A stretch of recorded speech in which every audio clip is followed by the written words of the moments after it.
Hey tent nerds, it's Monday. Tent Talk, Monday Tent Talk. Peter at American Tent. Today we're going to talk about jumper lines. A lot of you know what these are for, a lot of you don't know what they're for. All this is a piece of rope that keeps the tent from jumping off of this side pole, hence the name jumper line. So when the wind blows, the possibility exists that the tent can move like this and eventually jump right off of this pole.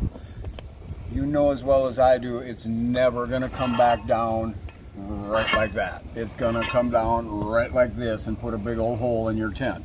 So how do you solve that? Make sure your jumper lines are nice and tight. Very simple. Works like this. Pull the jumper line down nice and tight.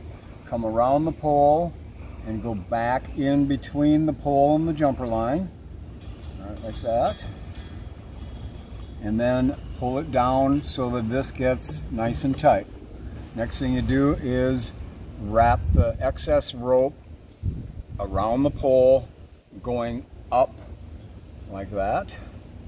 And you just go around and around till you run out of rope. Okay? So I'm not going to make it around any farther. So now I'm going to take this piece of rope here and I'm going to tuck it in behind here.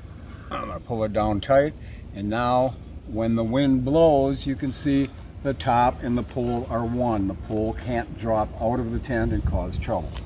Once that's done and you tighten the tent up, that pole's going nowhere. Jumper lines, Monday Tent Talk. Use them.